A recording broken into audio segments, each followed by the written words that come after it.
Chapter 4 का आगाज किया था जी। और चैप्टर 4 मैंने कल भी आपसे कहा कि ये वो चैप्टर है जो आपने, वैसे तो सब चैप्टर में हमने ICAP के ऑफिशियल स्टडी टेक्स्ट को साथ थोड़ा सा अटैच करना ही करना है, लेकिन हमारे पेपर में बहुत कम जगह ऐसी हैं जहां पे कोई चीज रिप्रोड्यूस करने के लिए आ सकती है कि जी बताएं ये होती क्या है। हमने बताना नहीं है, बल्कि एनालिसिस में ये वाले अल्फाज हमने इस्तेमाल करने थे। इस एंगल से हमने चीजों को यूज करना सीखना है। लेकिन इस चैप्टर में इस तरह का कंटेंट मौजूद है जो रिप्रोड्यूस करने के लिए भी आ जाएगा। लाइक जो अभी आखिरी पेपर हुआ है उसमें भी कुछ हिस्सा 4-5 नंबर यहां से रिप्रोड्यूस करने के लिए आ गए। तो इसके लिए हमें थोड़ा सा इन चीजों को रिटेन करने की भी जरूरत है, याद करने की भी जरूरत है जी।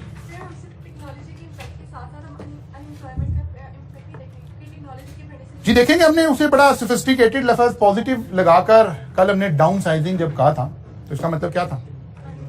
अनएम्प्लॉयमेंट क्रिएट हो रही है जी। नेगेटिव डिस्कस करेंगे हम इसके साथ। जब हम नेगेटिव डिस्कस करेंगे तो इकोनॉमिकल और उधर सोशल में जाके कहेंगे कि इसकी वजह से अनएम्प्लॉयमेंट क्रिएट हो सकती है, ठीक है ना। अच्छा जी, हमने कहा था कि टेक्नोलॉजी की वर्किंग ने सबसे पहले कुछ चीजों की रिप्लेसमेंट आ गई, ये वही है, अनएम्प्लॉयमेंट की तरफ ही इशारा है, ठीक है। फिर हमने कहा कि कुछ क्या हुआ, हमारा जो ह्यूमन बीइंग का जो इन्वॉल्वमेंट है वो, जब हम बहुत ज्यादा हाईटेक कुछ बातें करेंगे तो पता चलेगा कि ह्यूमन बीइंग तो सारे के सारे रिस्ट्रिक्ट हो जाएंगे सिर्फ कहां पर, एनालिटिकल स्किल्स के लिए। अदरवाइज अभी जो अगर आप टेक्नोलॉजिकली ऐसे थोड़ा सा इसको समझें, गूगल ने अपने जो स्टोर्स बनाने शुरू किए हैं यूरोप के अंदर, जो स्टोर्स इस वक्त बन रहे हैं वो टोटल, उसमें कोई शख्स, कोई ह्यूमन बीइंग वहां पर मौजूद नहीं है। लाइक अब ये एक रूम, आप इसको एक गूगल स्टोर समझ लीजिए, आप एंटर हुए, आपका मोबाइल के जरिए से आप कनेक्टेड है। मोबाइल पर अगर आप उस जो डिवाइस मेरे पास इस वक्त मौजूद है उससे मैं कनेक्टेड हूं, मेरी पॉकेट में मोबाइल है, ये मुझे सेंस करेगा, मेरे मोबाइल से सेंस करेगा, मेरे लिए डोर ओपन होगा। यानी एक्सेस सिर्फ उन्हीं लोगों को मिलेगी जो उस पर ऑलरेडी मौजूद होंगे। अब आप स्टोर में गए हैं, आपने कोई 2 लेज के पैकेट उठा लिए, कोई कोल्ड ड्रिंक ले ली, कोई चॉकलेट ले लिया, बस ये उठाया आपने रैक से और बस आप घर चले गए, ये ऑटो बिल हो गया। आपने किसी काउंटर पे खड़ा नहीं होना, वहां जाके कहीं बिलिंग नहीं होनी, यहाँ कोई ह्यूमन बीइंग मौजूद ही नहीं है। आप सिंपली स्टोर में एंटर हुए हैं, जो चीजें चाहिए वो आपने पिक की और आप चले गए हैं, सारी बिलिंग हो गई है। हम सेंसर्स के जरिए से इसको, अब वो बारकोड रीडर और वो सारा भी आपको रिक्वायर्ड नहीं रहा। तो ऑब्वियसली क्या हुआ है, ह्यूमन बीइंग की नौकरी तो गई है ना जी। जी वो सारे टेक्नोलॉजी के जो सारे रिस्क फैक्टर है वो तो साथ ही है ना, ठीक है ना। अब मेरा पूरा बैंक अकाउंट इस वक्त मोबाइल के अंदर मौजूद है, तो जाहिर है ये रिस्क तो आप कैरी कर रहे हैं ना, ये रिस्क तो आप कैरी कर रहे हैं। टेक्नोलॉजी के साथ रिस्क भी आ रहे हैं, ऑब्वियसली रिस्क भी आ रहे हैं, लेकिन टेक्नोलॉजी ने हमें इतना ज्यादा हाईजैक कर लिया है कि हम वो रिस्क लेने के लिए तैयार हो गए हैं, ठीक है ना। हम उस रिस्क को कैरी करना शुरू हो गए हैं, हम उस रिस्क को अब शायद अवॉइड नहीं कर रहे जी। टेक्नोलॉजी के सामने मेरा एक लफ्ज है, बड़ा मुश्किल लफ्ज है, आम जनरल पब्लिक में बोलने वाला नहीं है, लेकिन मैं बोलने लगा हूं, मैं आपको जनरल पब्लिक नहीं समझता, ठीक है ना। टेक्नोलॉजी के आगे ना कोई हुकूमत, ना कोई कल्चर, ना कोई रिलीजन, कोई नहीं खड़ा हो सका और कोई नहीं खड़ा हो सकेगा। सबसे बड़ा जो चीज खड़ी हो जाती है ना किसी चीज के आगे, वो आपका रिलीजन होता है, लेकिन रिलीजन भी नहीं खड़ा हो सका। शुरू में जब ये कैमराज आने शुरू हुए, सब ने क्या स्टेटमेंट दी, तस्वीर उतरवाना हराम है। आज उन्हीं के यूट्यूब चैनल है सारे मुफ्तियों के, है ना। तो रिलीजन भी नहीं खड़ा हो रहा तो बाकी गवर्नमेंट कहां खड़ी होगी, इसलिए थोड़ा सा ऐसे सोचना पड़ेगा। अच्छा जी, तो आर्टिफिशियल इंटेलिजेंस पे थोड़ा आगे चल के दोबारा भी बात करेंगे। फिर हमने कल देखा था कि जी प्रोडक्ट एंड सर्विसेज पर भी असर पड़ रहा होगा, ऑर्गेनाइजेशन स्ट्रक्चर पर भी। यहाँ अनएम्प्लॉयमेंट एक्चुअली इस खूबसूरत लफ्ज में हमने उसको छुपा दिया था कि डाउन साइजिंग होगी। डी लेयरिंग का भी मतलब यही था। मिडिल मैनेजमेंट कल हम फारिग करके गए थे ना, तो बेचारे अनएम्प्लॉय हुए थे, लेकिन हमने उन्हें जरा खूबसूरत अल्फाज के अंदर कहीं समो दिया था। Down sizing, D layering, outsourcing और ये सारा काम कल हम पढ़ कर गए। फिर हमने जनाब रिस्ट्रक्चरिंग के ऊपर हमने horizontal restructuring and vertical restructuring, यहां तक का काम हम शायद कल कर गए थे, ऐसे था। इसके बाद ये लर्निंग आउटकम 1 कंप्लीट हो गया था आपके चैप्टर का। लर्निंग आउटकम 2 के अंदर 2 अल्फाज इस्तेमाल हो रहे हैं, 1 is information technology and other is information system, यानी IT and IS। Information technology से क्या मुराद है और सिस्टम से क्या मुराद है, कोई फर्क आपको नजर आता है कि दोनों एक ही टर्म है जी? Information technology and information system, इनमें से बड़ा कॉन्सेप्ट कौन सा? इंफॉर्मेशन सिस्टम, बिल्कुल। इंफॉर्मेशन टेक्नोलॉजी उसका एक सबसेट है, ठीक है ना। यानी अब इसको जरा आसान कर लेते हैं, ये तो जरा भारी लैंग्वेज हो गई। जब आप आईटी के अंदर घुसे ना, तो जितना कुछ हार्डवेयर आपको नजर आ रहा है ना, उसको हम ये मैं जनरली अपनी इस तरह से आपको समझाने के लिए कह रहा हूं, जो कुछ हार्डवेयर नजर आ रहा है ना, दैट इज इंफॉर्मेशन टेक्नोलॉजी। और जब उसके साथ सॉफ्टवेयर भी अटैच कर दें तो that is information system. Hardware alone technology, camera फ्ला, यानी हार्डवेयर रिलेटेड टेक्नोलॉजिकल जितनी प्रोडक्ट हार्डवेयर रिलेटेड हैं, ये इंफॉर्मेशन टेक्नोलॉजी है। और जब मैं उसके अंदर सॉफ्टवेयर की मदद भी डाल दूं तो वो फिर इंफॉर्मेशन सिस्टम बन गया। तो ये एक थोड़ा सा डिफरेंस हमने समझना है। इसका मतलब है ये बड़ा कंसेप्ट हुआ, ये उस पूरे निजाम का नाम है। अब वो जब हम गूगल शॉप बना रहे हैं, तो वो जब वो हम सेंसर इंस्टॉल कर रहे हैं, ये कर रहे हैं, ये कर रहे हैं, ये कर रहे हैं, ये क्या है? आईटी। और जब हम उसे सॉफ्टवेयर के जरिए ऑपरेट कर रहे हैं, फिर इस पूरे का नाम क्या है? सिस्टम। ठीक होगी बात? अच्छा जी, अब हम ऑर्गेनाइजेशनल स्ट्रक्चर की कल भी बात हो रही थी। ऑर्गेनाइजेशनल स्ट्रक्चर जब आप और आगे चलेंगे हम थोड़ा सा, तो हम ऑर्गेनाइजेशन में लेवल पढ़ रहे होंगे कि 3 लेवल पर काम हो रहे हैं। एक हमारे पास टॉप मैनेजमेंट है, एक हमारे पास मिडिल मैनेजमेंट है, और एक हमारे पास लोअर मैनेजमेंट है। समटाइम हम इसे फ्लो चार्ट में ऐसे बना के शो कर रहे होंगे, और समटाइम हम इसी बात को इस तरह शो कर रहे होंगे। ठीक है ना? बाद दफा आप किताब में देखेंगे तो यही वाला कॉन्सेप्ट ऐसे पिरामिड बना के भी एक्सप्लेन हो रहा होगा। हम असल में मैनेजमेंट को 3 लेयर में डिवाइड कर लेते हैं। इसको हम टॉप मैनेजमेंट कहते हैं, इसको मिडिल मैनेजमेंट कहते हैं, और इसको लोअर मैनेजमेंट कहते हैं, या इसको स्ट्रेटेजिक मैनेजमेंट बोलते हैं, इसको टैक्टिकल मैनेजमेंट बोलते हैं, और इसको ऑपरेशनल मैनेजमेंट बोलते हैं। ठीक है ना? ये 3 लेयर ऑफ मैनेजमेंट स्ट्रक्चर है। टॉप मैनेजमेंट नॉर्मली क्या काम कर रही होती है? लॉन्ग टर्म स्ट्रेटेजिक डिसीजन ले रही होती है। देखते हैं जरा क्या लिखा हुआ जी। टॉप मैनेजमेंट क्या कर रही होती है? They make decision affecting the entity of the firm, यानी entity as a whole, means long term, means strategic decision ले रहे होते हैं। टॉप मैनेजमेंट ये काम कर रही है। मिडिल मैनेजमेंट क्या कर रही होगी? ये शॉर्ट टर्म डिसीजंस को ले भी रही होगी, और ये लोग उसको इंप्लीमेंट कर रहे होंगे। इसका मतलब है ये 3 लेयर ऑफ मैनेजमेंट चल रही होंगी। अब इन 3 लेयर ऑफ मैनेजमेंट की जो रिक्वायरमेंट्स हैं वो डिफरेंट डिफरेंट है, इनका रोल भी डिफरेंट है।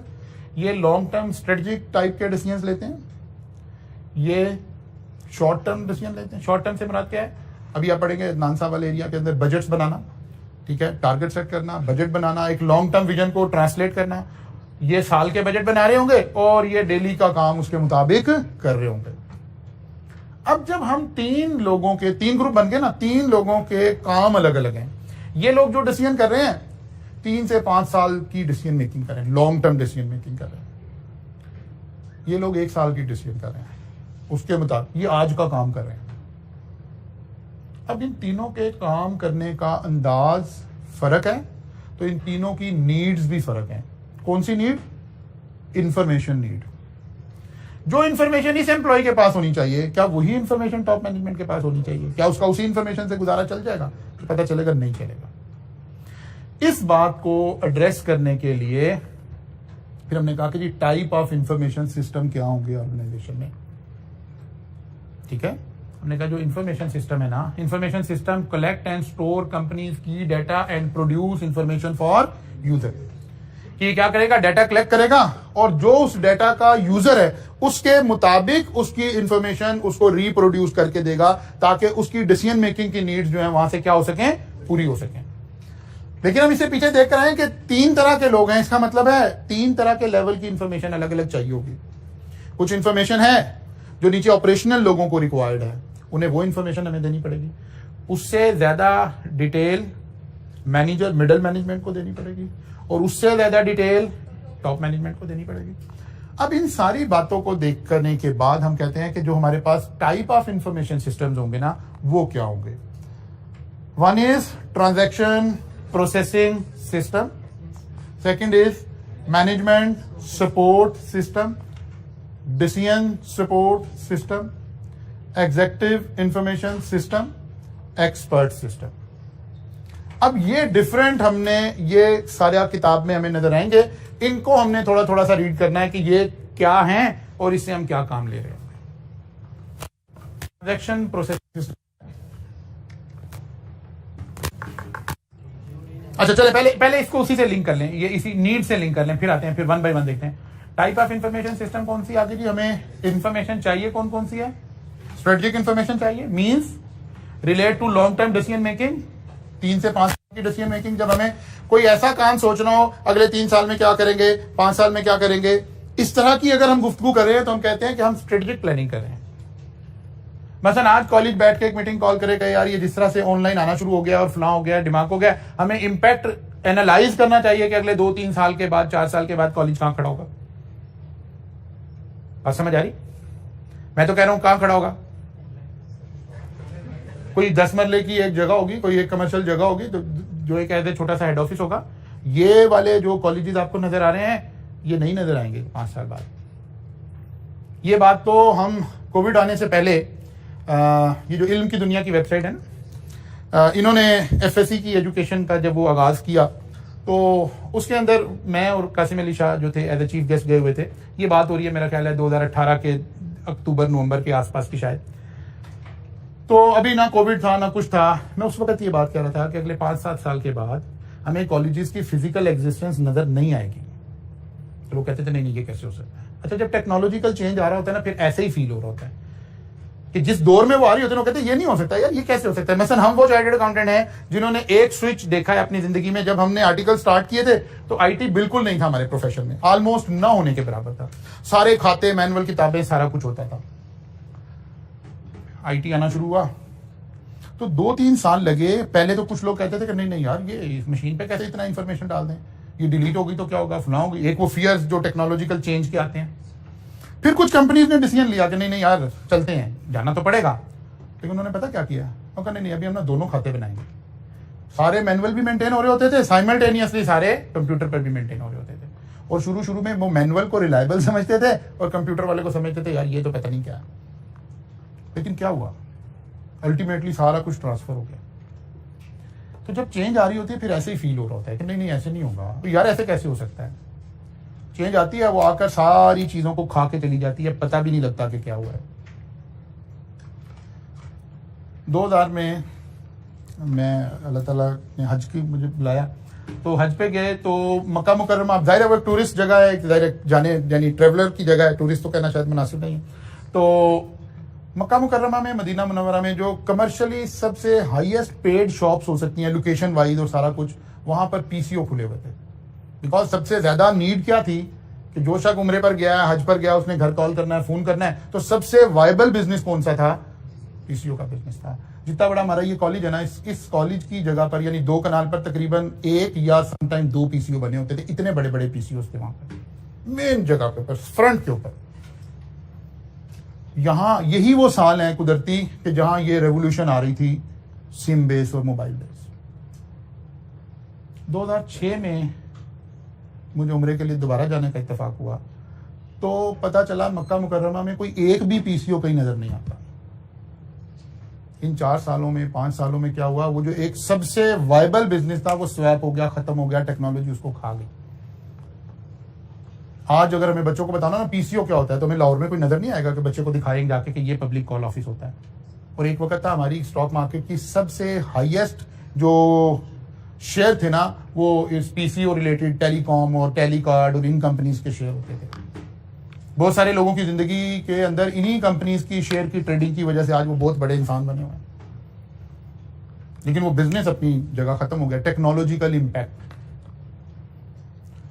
सैमसंग, नोकिया ये साथ साथ चल रहे थे, बल्कि नोकिया लीडिंग कंपनी होती थी।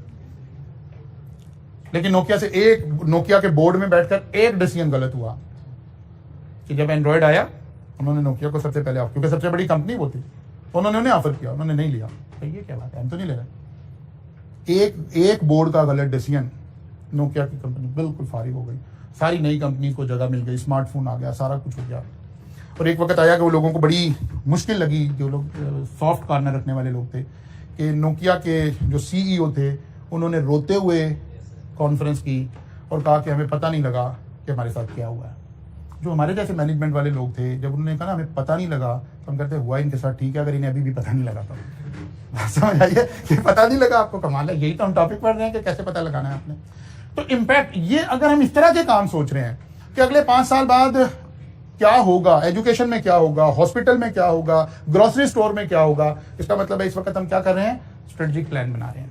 जी सर, आपने बताया कि ऑनलाइन एजुकेशन का एजुकेशनल इंस्टीट्यूट पे क्या इफेक्ट होगा, लेकिन सर जो ऑनलाइन बच्चे एजुकेशन हासिल कर रहे हैं, जब वो 4 साल बाद डिग्री लेकर मार्केट में आएंगे तो वो क्या 2-4 लोगों में मुहज़्ज़ब तरीके से अपनी बात कन्वे कर पाएंगे? तुम चाहते हो बच्चे मुझे बाहर पकड़ के मारें?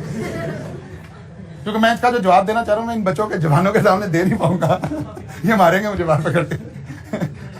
ठीक है, तो ये देखिए हो क्या, जब टेक्नोलॉजिकल चेंज आती है ना, ये हमेशा अपने फियर्स के साथ ही आती है। वो कभी आपने एज अ कोर्स में पढ़ा था कि वो जो हमारी हिस्ट्री में शायर हाली थे, वो उस वक्त कहते थे कि यूं कत्ल के बच्चों से बदनाम ना होता, अफसोस के फिरौन को कॉलेज की ना सूझी। यानी उस वक्त कॉलेज को यह तस्वुर दिया जा रहा था कि कॉलेज जो है वो हमारी नस्ल को बर्बाद कर रहा है, ये वो रिवायत, ये वो कल्चर हमारा खराब हो रहा है। ये ऐसे ही है। ये एतराज तो हमेशा चेंज के ऊपर आता ही रहेगा। जो भी लफ्ज चेंज होगा ना उस पर कुछ ये एतराज होगा, ये ऐसे नहीं होंगे, ये ऐसे नहीं होंगे, ये ऐसे होगा। ये एक एतराज है, ये साथ ही चलेगा। कुछ चीजें ऐसी होंगी जो इंप्रूव हो जाएंगी और कुछ चीजें होंगी जो डिटीरिएट हो जाएंगी। मसलन मैं कोई, वो जो मैंने कल भी कहा कि मैं बच्चों से जब मिलता हूँ, मुझे सबसे ज्यादा इस अटेम्प्ट में इस बच्चों से सुनने का मौका मिला कि सर वो मुझे पेपर भी आता था, मैं मैनेज नहीं कर पाया, मेरे से लिखा नहीं गया। ये किसके असरात हैं? ऑनलाइन सिस्टम के, कोविड के पिछले 2-2.5 सालों से तो हम घरों में बैठे हैं ऐसे ही। तो वो जो 3 घंटे मुसलसल लिखने के लिए मेरे बाजू के मसल्स रिक्वायर्ड है, वो भी बिल्ट नहीं हुए, क्योंकि ऑनलाइन तो आप तो लेट के लेते हैं ना, आराम से सुकून से बैठ के ले रहे हैं। तो ये वाले ड्रॉबैक रहेंगे। अच्छा जी, तो स्ट्रेटेजिक इंफॉर्मेशन हमें चाहिए होगी। फिर दरमियान में ये सीनियर मैनेजमेंट और इस तरह के लोग जाहिर है लॉन्ग टर्म प्लान कर रहे होंगे। अच्छा जी, फिर हमारे पास टेक्निकल इंफॉर्मेशन होगी। कौन होंगे? वो जो मैनेजर होंगे, जो असिस्टेंट मैनेजर होंगे, ये शॉर्ट टर्म डिसीजन ले रहे होंगे, मीज 1 साल 1.5 साल इस तरह के डिसीजन ले रहे होंगे। अच्छा जी, फिर इसी तरह से हमारे पास तीसरी इंफॉर्मेशन कौन सी चाहिए होगी? ऑपरेशनल लोग चाहिए। ये हमारी इंफॉर्मेशन नीड्स का जिक्र हो रहा है। जो इंफॉर्मेशन इन्हें चाहिए वो इन्हें नहीं चाहिए। मसलन यहां अगर आप देखें तो हम कह रहे हैं कि इनके इंफॉर्मेशन सिस्टम के अंदर include internal, external, competitor, market and general business environment. ये सारा कुछ पता होना चाहिए ना। जब हमने ये डिसीजन लेना हो कि यार 5 साल के बाद एजुकेशन का कहां खड़ी होगी, तो हम कहेंगे यार नहीं सर, एजुकेशन को भी ना 2 हिस्सों में बांट लेते हैं। एक हमारी बेसिक स्कूल वाली एजुकेशन है, मैट्रिक तक की एजुकेशन है, या एफएससी की एजुकेशन है, या इंजीनियरिंग है, या मेडिकल है। चलिए वो एक तरह की एजुकेशन होगी। हम अपने सेक्टर की बात करेंगे। हमारे सेक्टर में पहली बात, आप लीगली बाउंड नहीं है कि आप क्लासेस पढ़ें। कॉलेज मसलन हम सड़क से उधर चले जाएं तो पंजाब यूनिवर्सिटी सिर्फ तालीम नहीं दे रही है, उसके अलावा भी बहुत कुछ प्रोवाइड कर रही है बच्चों को। ठीक है, वहां आर्ट भी हो रहा है, कल्चर भी हो रहा है, वो स्पोर्ट्स भी हो रही है, बहुत आपकी ग्रूमिंग भी हो रही है, बहुत कुछ हो रहा है। लेकिन ये जो प्रोफेशनल कोर्सेज हैं ये दुनिया भर में ऐसे ही हो रहे हैं कि 2-2 कनाल के उसमें खुले हुए हैं। हम सिंपली एक एकेडमी है। हम ना आपको यहाँ ग्रूम कर रहे हैं, ना यहाँ आपको कोई कॉलेज लाइफ अवेलेबल है, कुछ नहीं है। आप सिर्फ इस लेक्चर को ही सुनने के लिए आए हैं। हाईएस्ट थ्रेट इसी वाले सेक्टर की एजुकेशन के ऊपर है। ये बच्चा कहता है मुझे अगर ये सब कुछ घर पे मिल गया है तो फिर मैं कॉलेज क्यों आऊं, फिर वो घर ही बैठ जाएगा। लेकिन एक मेडिकल का बच्चा घर नहीं बैठेगा, मेडिकल के कॉलेजेस ऐसे ऑनलाइन नहीं हो सकेंगे, इंजीनियरिंग के नहीं हो सकेंगे, तो हम हर सेक्टर को देखना पड़ेगा, एनवायरमेंट।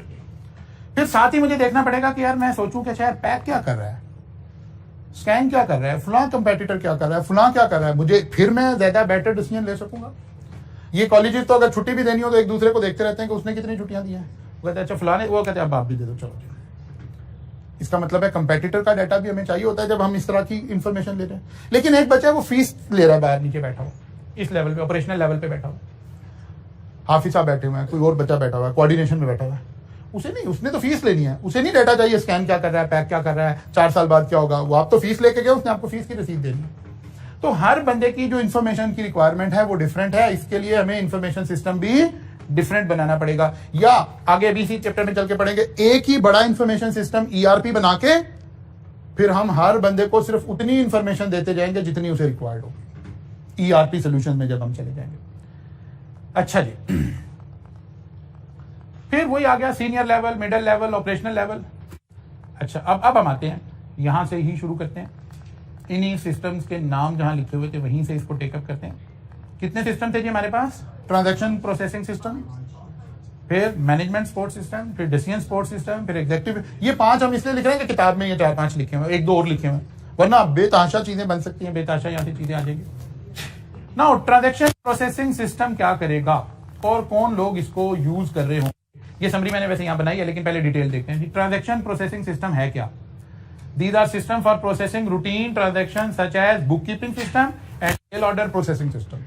यानी ये वो सिस्टम हैं, ये वो चीजें हैं जो किसी ट्रांजैक्शन को रिकॉर्ड करने के काम आ रहे हैं। आप एक ग्रोसरी स्टोर पे गए तो आपके सामने पॉइंट ऑफ सेल सिस्टम पड़ा हुआ था, वो बारकोड रीडर से चीजें रीड करता जा रहा है, ये रिकॉर्ड होती जा रही हैं। ये इस वक्त क्या सिस्टम यूज कर रहा है? वो ट्रांजैक्शन प्रोसेसिंग सिस्टम यूज कर रहा है। हम आईटी की मदद से कुछ ट्रांजैक्शन को रिकॉर्ड करने में आसानी पैदा कर रहे हैं। जो हमारा टीडीएस किस्म का लेबर ओरिएंटेड काम था, वो हमने थोड़ा सा ऑटोमेट करके उसको बेटर परफॉर्म कर लिया।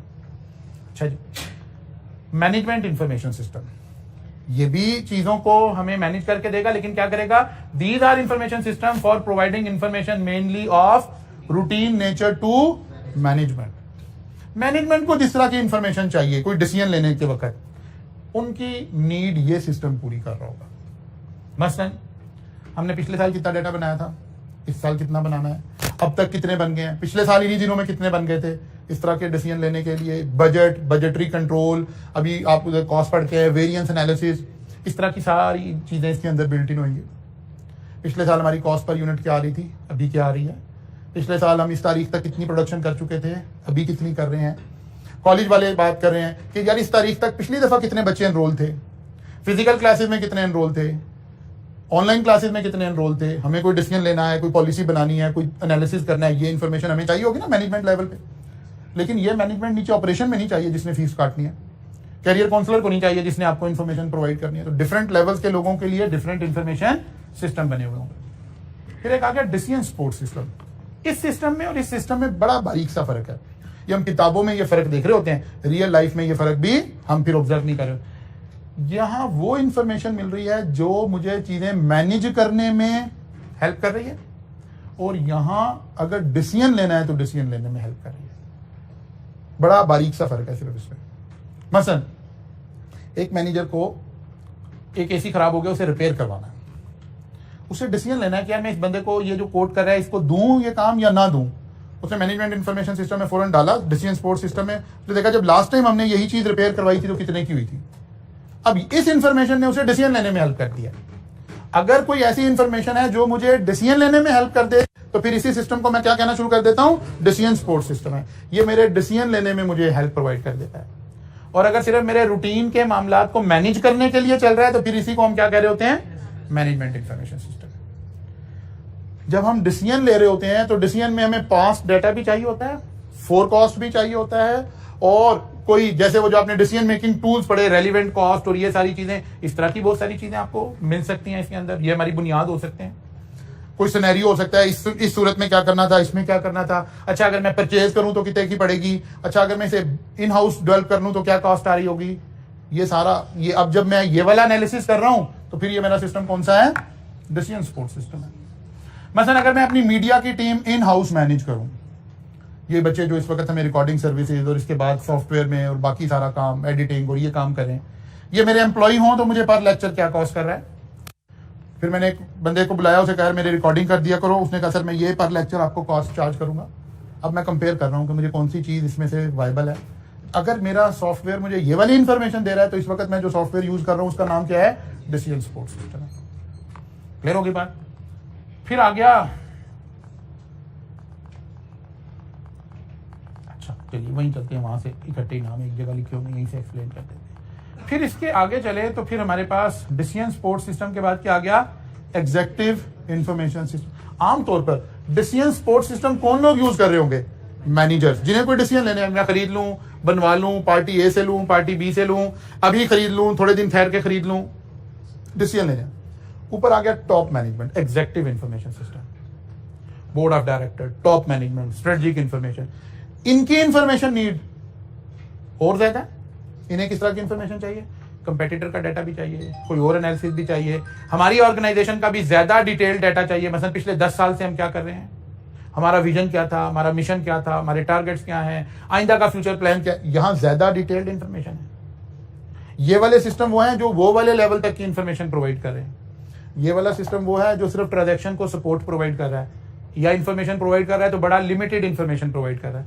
मसलन एक बच्चा कॉलेज में रिकवरी वाले उसमें काम कर रहा है, तो वो जब हमारे सॉफ्टवेयर को खोलता है तो उसके बाद बच्चों के आउटस्टैंडिंग ड्यूज उसे नजर आ रहे होते हैं। वहां से एक लिस्ट निकालता है, बाहर आकर फिल्टर लगाना शुरू कर देता है, क्योंकि उसको अपनी ट्रांजैक्शन के लिए वो वाली इंफॉर्मेशन चाहिए। लेकिन उस बच्चे को ये एक्सेस नहीं मिल सकती कि इस सेशन में कॉलेज ने टोटल पैसे कितने कमाए हैं। कॉलेज कभी नहीं चाहेगा कि ये इंफॉर्मेशन उस बच्चे के पास हो, लेकिन ये इंफॉर्मेशन यहां वाले लोगों के पास आ रही होगी। एक ही सॉफ्टवेयर में से डिफरेंट लेवल पर बैठे हुए लोगों के जब लॉगिन बने, उन्हें डिफरेंट एक्सेस मिली इंफॉर्मेशन की, तो यही उसको शो कर रहा है सारा कुछ। फिर इसके बाद आ गया एक्सपर्ट सिस्टम। एक्सपर्ट सिस्टम में लाकर हम अब आर्टिफिशियल इंटेलिजेंस को इनकॉर्पोरेट कर रहे हैं। ये वो सिस्टम है जो डिसीजन मेकिंग में हमें उस तरह की डिसीजन मेकिंग करके दे रहे हैं जो किसी एक्सपर्ट से हमें लेनी थी। यहां हम अज्यूम कर रहे हैं कि हमने आर्टिफिशियल इंटेलिजेंस के जरिए से और चीजों को स्ट्रक्चर्ड करने के बाद अब हम यहां पहुंच गए हैं कि सॉफ्टवेयर हमें डिसीजन दे दे। अच्छा, जरूरी नहीं है कि हम इसे आइसोलेशन में यूज कर रहे हो, ऐसा नहीं है। इसकी मैं एक छोटी सी एग्जांपल देता हूं, वहां से आपको बात समझ आएगी। एक्सपर्ट सिस्टम क्या करता है? सिस्टम अपनी एक्सपर्टीज से, अपनी आर्टिफिशियल इंटेलिजेंस की एक्सपर्टीज से आपको एक सजेशन देता है। जरूरी नहीं आप उसे एज इट इज मान लें, आप उसमें ह्यूमन बीइंग की एनालिटिकल स्किल्स ऐड कर लेते हो। मसलन मैं इसको पहले एक बड़ी बेसिक एग्जांपल से पिक करता हूं, फिर आगे बात करते हैं। आप एक डॉक्टर के पास गए और आपको आई साइड अपनी चेक करवानी है। डॉक्टर ने क्या किया? उसने बाहर ही अपने साथ एक अटेंडेंट रखा हुआ था, एक छोटा सा रूम बाहर था, वो एक आम सा अटेंडेंट था, एफए पास टाइप बच्चा। उसने आपको एक मशीन के ऊपर कहा, सर इधर रखिएगा, सर इधर, थोड़ी जरा साथ करे जी, जरा ये जो है टच करे जी। उसने पोजीशन ली, उसने बटन दबाया, मशीन ने सेंस करके आपके नंबर बता दिए कि आपकी आई साइड ये वीक है। ये सारा कौन सा सिस्टम यूज हुआ है? एक्सपर्ट सिस्टम यूज हुआ है। कोई ह्यूमन बीइंग इन्वॉल्व नहीं हुआ। उस बच्चे ने एफए किया हुआ था, वो भी पता नहीं पास था कि एफए फेल था, उसने ये काम कर लिया। उसने वो साथ ही प्रिंट निकाला, ये प्रिंट निकाल के पंच करके अब उसने आपको डॉक्टर साहब के पास भेज दिया। डॉक्टर साहब ने अपना ट्रेडिशनल चश्मा आपके ऊपर लगाया, अब वो इसके ऊपर ह्यूमन बीइंग की एनालिटिकल स्किल लगा रहे हैं। सारा रिलाय मशीन के ऊपर नहीं कर रहे हैं। लेकिन बीइंग ए प्रोफेशनल हम ये कह रहे हैं कि ये ज्यादा दिनों की बात नहीं है। हर वो चीज जो स्ट्रक्चर्ड हो जाएगी ना, उसको एक्सपर्ट सिस्टम ने टेक ओवर कर लेना। हाँ, इंसान के पास वो काम बच जाएंगे जो स्ट्रक्चर्ड नहीं है, अनस्ट्रक्चर्ड है। वो हम कर रहे होंगे, वो एनालिटिकल स्किल अल्लाह ने इंसान को दी है। लेकिन जो चीज स्ट्रक्चर्ड है वो तो सारा उठा के कौन ले जाएगा? सिस्टम ले जाएगा। मसलन एक वक्त में, ये 9/11 से पहले मेरा भी एक गारमेंट का एक यूनिट होता था, हम एक्सपोर्ट करते थे। और 9/11 में हमारी एक शिपमेंट फंस गई और हमें बड़ा खासा नुकसान हो गया। फिर हमने उस लाइन को ड्रॉप कर दिया। जब हम गारमेंट एक्सपोर्ट करते थे तो हमारे पास, मतलब अब ये 9/11 से भी कुछ 10 साल और पीछे चले गए, तो गारमेंट जब ये टी शर्ट्स और ये सब कुछ बन रहा होता था तो कटिंग मास्टर बड़ा इंपॉर्टेंट हुआ करता था। उससे 10 साल पीछे वो आके कहता था कि सर मुझे हायर कर लें, मैं कटिंग का वेस्टेज जो है ना उसको रिड्यूस करके 15% पे ले आऊंगा, मेरी कटिंग स्किल बड़ी अच्छी है। इसी बेस पर इन लोगों की बड़ी डिमांड होती थी। अच्छा जी, फिर एक वक्त आया, इस सिस्टम के अंदर एक्सपर्ट सिस्टम आ गए। उन्होंने कहा यार कोई किसी कटिंग कुटिंग मास्टर की जरूरत नहीं है, ये सारे फारिग हैं, आप हमें अपनी शर्ट्स के स्पेक्स बताएं, सिस्टम आपको बताएगा कि इसकी कटिंग कैसे करनी है, और वो मिनिमम पॉसिबल वेस्टेज पे चला जाएगा। ये 15% वाली बात 5% पे चलेगी, और ये ऑप्टिमम बात है, अब इससे नीचे नहीं जा सकती। वो सारी एनालिटिकल स्किल फारिग हो गई। फिर उसके बाद कटिंग भी कंप्यूटराइज आ गई। वो एक बड़े प्रिंटर से प्रिंट निकलता था, ये ऐसे बड़ी टेबल के ऊपर शीट रखी होती थी, इसके ऊपर शीट लगती थी, मशीन आके उसको ऑटोमेटिकली कट कर देती थी। That's it. एक्सपर्ट सिस्टम ने सारी जगह ले ली। मैं दानिस्ता उस तरह की एग्जांपल दे रहा हूं जिससे आप डरना जाए, क्योंकि अल्टीमेटली हमने क्या कहना है, एक वक्त आना है जो चीजें स्ट्रक्चर्ड हो गई हैं वो हमारे प्रोफेशन की भी मशीन में उठा लेनी है। हाँ, जो हमारी लीगल रिक्वायरमेंट है वो बच जाएगी, वो हमें बचा लेगी। नहीं, वो नहीं चाहिए। This machine is appointed as an auditor of the company, नहीं हो सकता ना। अच्छा, उसमें भी मजे की बात है ना, उसमें भी मजे की बात यह है कि वहां भी एक कॉन्फ्लिक्ट ऑफ इंटरेस्ट है ना। कंपनी लॉ में जो चेंज आती है उसमें सबसे बड़ा स्टेक होल्डर कौन है? आईकैप। यानी हम ही ये अप्रूवल देंगे कि जनाब आप इसको अपॉइंट कर दिया करेंगे आइंदा ऑडिटर, कभी भी नहीं देंगे। आप समझ आ रही है? तो इसलिए वो वाला काम नहीं होगा। लेकिन हाँ, हम इसको पॉजिटिवली देखें, हमारे काम आसान होने शुरू हो जाएंगे, हमारा ऑडिट आसान हो जाएगा, हमारा एनालिटिकल काम आसान हो जाएंगे, रहेंगे हम ही। जैसे अगर आप इस बात को ऐसे सोचें, एक्सपर्ट सिस्टम ने बहुत ज्यादा जगह बना ली आपकी मेडिकल साइंसेज के अंदर। अभी मैंने आपको बिल्कुल बेसिक से टेकअप करना शुरू किया। आज हमारी जो मेडिकल साइंस की जो ब्रांच है सर्जरी, उसके इतना तरक्की कर जाने की वजह क्या है? Expert system. लेटेस्ट से लेटेस्ट मशीन आ रही है, लेटेस्ट से लेटेस्ट टेक्नोलॉजी आ रही है। तो क्या डॉक्टर फारिग हो गए? क्या कोई हॉस्पिटल ऐसा भी बन गया जहां डॉक्टर कोई नहीं होता? आप जाते हैं, मशीन ही सब कुछ चेकअप करती है, मशीन ही ऑपरेशन करके, मशीन ही मेडिसिन देकर आपको घर भेज देते हैं। नहीं, हमें एनालिटिकल लगाने के लिए ह्यूमन बीइंग्स चाहिए। हाँ, डॉक्टर का काम आसान हो गया है। पहले वो ओपन हार्ट सर्जरी कर रहा था और सर्जरी के बाद उसे 1 हफ्ता तक पेशेंट को वहीं रखना पड़ रहा था। अब वो सर्जरी के 3 घंटे के बाद पेशेंट को कहता है आप घर चले जाए, कोई मसला नहीं है, क्योंकि सर्जरी की टेक्निक्स उसकी इंप्रूव हो गई हैं, वहां उसके पास टेक्नोलॉजी आ गई है, वहां उसके ऊपर इंपैक्ट आ गया। तो ऐसे ही हमें एक्सपर्ट सिस्टम का मतलब यही है कि आपको एक सिचुएशन अराइज होगी और आप वहां सिस्टम से असिस्टेंस ले लें। सिस्टम आपको बाकायदा डिसीजन बताएगा।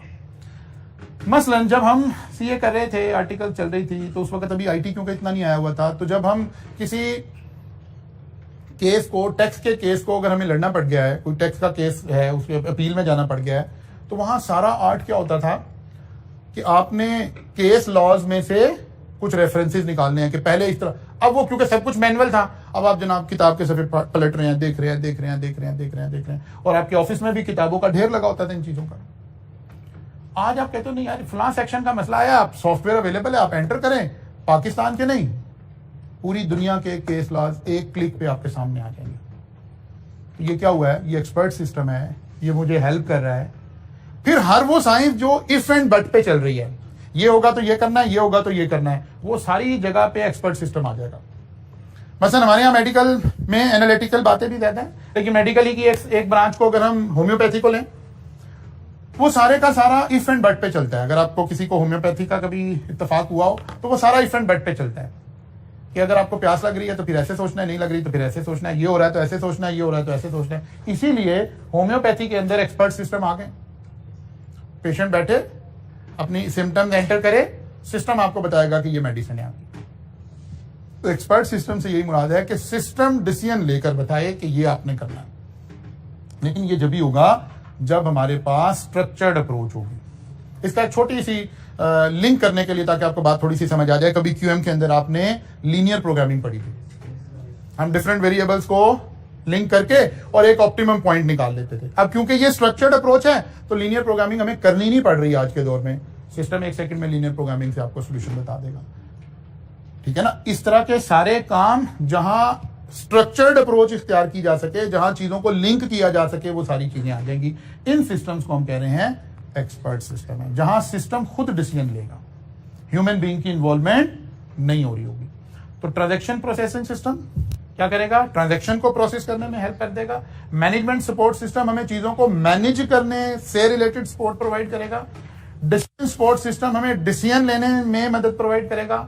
एग्जीक्यूटिव सिस्टम टॉप मैनेजमेंट के लोगों की जो रिक्वायरमेंट है इंफॉर्मेशन की, उसको पूरा करेगा। और एक्सपर्ट सिस्टम इन सबसे ऊपर आकर खुद डिसीजन देगा, आपको खुद डिसीजन देगा कि इसमें ये करना चाहिए। बहुत सारे लीगल और इस तरह के काम और इस तरह की चीजें तो अब इसके ऊपर स्विच होती जा रही हैं और वो खुद से आपको सपोर्ट प्रोवाइड करने के काबिल हो गए। यहाँ स्ट्रक्चर्ड अप्रोच से मतलब है कि अगर आप एक स्केच ड्रॉ कर सकते हो कि ये होगा तो ये करना है, ठीक है ना। मसलन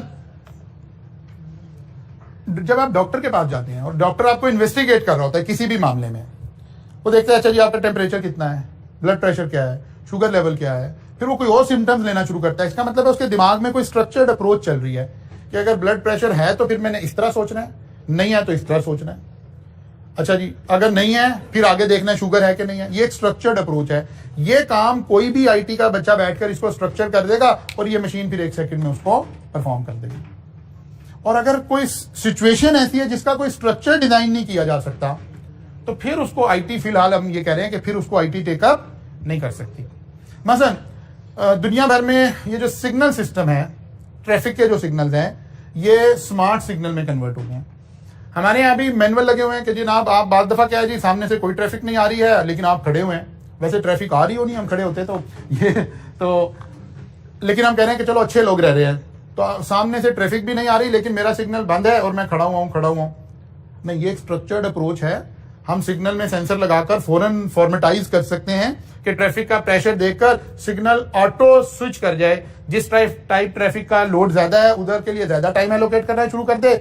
जिधर ट्रैफिक नहीं है, सिग्नल में उसकी बारी आ ही ना रही हो या आ रही हो तो थोड़े टाइम के लिए आ रही हो, तो अब कौन डिसीजन ले रहा है? सिस्टम ले रहा है। इस वक्त आपके जो चलान हो रहे हैं, जो इशारों पे जो स्मार्ट सिटी के वाले चलान हो रहे हैं, उसका डिसीजन कौन ले रहा है? सिस्टम खुद ले रहा है। ये एक्सपर्ट सिस्टम की डेफिनेशन में आएंगी चीजें। सिस्टम ने खुद एनालिसिस किया कि आपने सिग्नल की वायलेशन की है और उसने खुद ही चलान जनरेट करके खुद ही आपको चलान कर दिया। इस तरह से अब वो वार्डन और वो सारा रिप्लेस हो गया ना काम इसमें से, बिकॉज एक स्ट्रक्चर्ड अप्रोच है कि अगर इधर रेड सिग्नल था, आपकी बारी नहीं थी और आपने क्रॉस कर लिया, ये एक स्ट्रक्चर्ड अप्रोच है, तो इसको सिस्टम ने टेकअप कर लिया। इसी को आर्टिफिशियल इंटेलिजेंस, असल में जब हम इस स्ट्रक्चर्ड अप्रोच से कुछ चीजों को सिस्टम में डाल देते हैं और डिसीजन सिस्टम लेना शुरू कर देता है, इसी को हम आर्टिफिशियल इंटेलिजेंस कह रहे हैं। ठीक है ना, इसी को आर्टिफिशियल इंटेलिजेंस कह रहे हैं कि बजाय इसके कि हम वार्डन खड़ा करके उससे देखते हैं कि आपने सिग्नल क्रॉस किया है कि नहीं किया, अब मशीन इसको ऑब्जर्व कर रही है। इसका मतलब है हम आर्टिफिशियल इंटेलिजेंस, वो जो एक इंसान की इंटेलिजेंस थी वो मशीन के जरिए से हम कर रहे हैं, इसी को हम आर्टिफिशियल इंटेलिजेंस कह रहे हैं। नॉन स्ट्रक्चर्ड की कोई एग्जांपल दे दें, नॉन स्ट्रक्चर्ड की कोई एग्जांपल दे दें।